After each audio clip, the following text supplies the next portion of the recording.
let's talk about some values-based activities ideas. So one idea that comes to mind pretty often is journaling. So if you don't like journaling, you're probably like, I gotta turn off this video, this is ridiculous.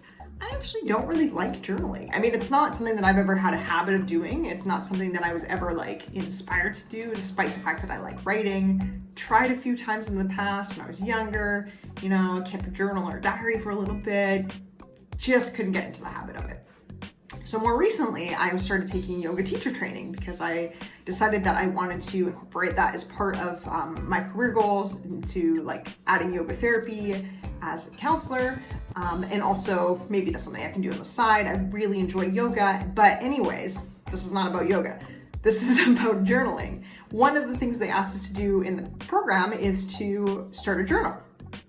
And so they kind of gave like a direction for like how we should journal. So they kind of said to use the PIES method, right? And so you're looking at your physical, intellectual, emotional, and spiritual bodies and kind of go from there and know what I need in those bodies. What am I doing to take care of those bodies? Do I have any limiting beliefs? Can I offer myself some compassion, self-forgiveness within that?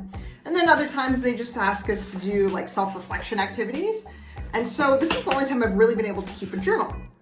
However, journaling in general has shown to be like really, really beneficial for a lot of reasons. So it can actually help with our mental health. It reduces stress. It can kind of distance ourselves from some of those thoughts that we have. It can really give an emotional release, right? And so sometimes we just need to get those emotions out and then we feel a bit better. It's not really a great long-term solution, but it's a really good short-term solution for like the emotional release part. We do want to be okay having those emotions, but it can actually sometimes facilitate that part too, in that we are acknowledging our emotions. We're not ignoring them or pretending they're not there. We are saying, yeah, hey, you know what? I'm feeling this when we write it down that way. It can also have benefits for our physical health as well. So people, when they journal and they're doing all this mental health work, they tend to find releases in their body. They're not holding so much tension in their body, which can cause physical health problems, right? When we're stressed, especially with chronic illness, we tend to have more flares. And this way we tend to have some less flares. Again, this is not all like perfect. I can't guarantee any of that's gonna happen for you. However, like there has been a lot of research on this and it does show that it's very helpful. So regardless of which method of journaling you do, especially if you do like writing or self-reflection, or you do think it might just be helpful, it can be a great values-based activity to add.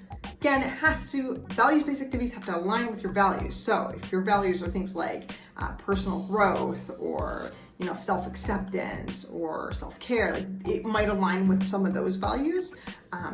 Really depends what your values are, what you're prioritizing right now.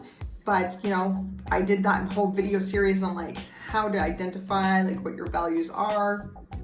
So if you haven't watched that yet, it's probably a good idea. And then all these kind of values-based activities, ideas videos kind of go along after that. Hey, have you thought about this?